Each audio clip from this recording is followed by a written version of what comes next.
কাঁথিতে তৃণমূল নেতা দাদাগিরি, প্রকাশ্যে যুবকদের মারধর, ভাইরাল ভিডিওতে দেখা যাচ্ছে এমনটাই। রীতিমতো গাড়ি থামিয়ে মারধরের অভিযোগ উঠল কাঁথি মৎস্য ইউনিয়নের নেতা ও কাঁথি ১ নম্বর ব্লকের বিরোধী দলনেতা আমিন সোহেলের বিরুদ্ধে, জানিয়ে সরব হয়েছে গেরুয়া শিবির। আরে এ তো পাড়ার মস্তান মনে হচ্ছে, যেভাবে দাদাগিরি করছেন, মুখের ভাষা, এই না হলে তৃণমূল, এই না হলে তৃণমূলের সমাজ বিরোধী কাটমানি খোরদের সমন্বয়ে তৈরি একটি দল। আসলে ভোটের আগে গুন্ডামি মস্তানিটা একটু প্র্যাকটিস করে নিচ্ছেন নাকি? লজ্জা লাগা উচিত আপনাদের, আপনাদের ধিক্কার জানাই। আসলে দলটা তো কাটমানিখোর আর সমাজ বিরোধীদের নিয়ে তৈরি। তৃণমূল দলের তো এটাই কালচার। যদিও তৃণমূল নেতা আমিন সোহেল বলেন এর পিছনে রাজনৈতিক অভিসন্ধি রয়েছে, কিছু ভুল বোঝাবুঝি হয়েছিল, তবে এখন সব মিটমাট হয়ে গেছে। একটা প্রোগ্রাম শেষ করে গাড়িতে ফিরছিলাম, আমার ড্রাইভার ছিল সঙ্গে, পিছন থেকে ৫-৬টা বাইক সেই আমার গাড়ির পিছনে হালকা করে ধাক্কা দেয় এবং আমাদেরকে প্রচুরভাবে হর্ন মারে।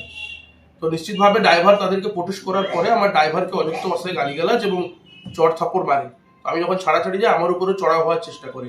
তাদেরও ভুল হয়েছে, তাদেরও হয়েছে, আমারও নিশ্চিতভাবে মাথা গরম করাটা ঠিক হয়নি।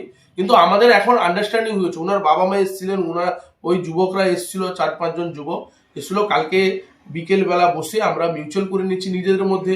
ভারতীয় জনতা পার্টি কোনো প্রকার কোনো কিছু রাজ্য সরকারের বিরুদ্ধে না পেয়ে তৃণমূল কংগ্রেসের নেতার বিরুদ্ধে একটা ছোট্ট বিষয়কে নিয়ে অপপ্রচার করার চেষ্টা করছে। যুবকদের ডেকে রীতিমতো মিষ্টি খাইয়ে বুকে ধরেন তৃণমূল নেতা। তাদের পরিবারের তরফেও জানানো হয় এখন আর কোনো বিবাদ নেই, সব মিটে গেছে।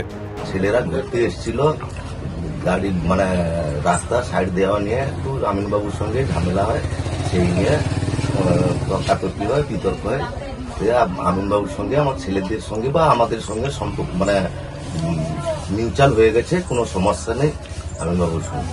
এটা আমিন সোহেলের বাবুর সঙ্গে যে গন্ডগোলটা হয়েছিল নিজেদের মধ্যে ঠিকঠাকভাবে হয়ে গেছে, আর কোনো ঝামেলাও নেই, কিছু নেই। নিজেদের ফ্যামিলির মধ্যে একজন সদস্য হয়ে সবাই একসঙ্গে আছে। গোটা বিষয়টি নিয়ে বিরোধীরা সরব হলেও তাতে আমল দিতে নারাজ তৃণমূল নেতা আমিন সোহেল। জাহাঙ্গীর বাদশার রিপোর্ট, ক্যালকাটা নিউজ।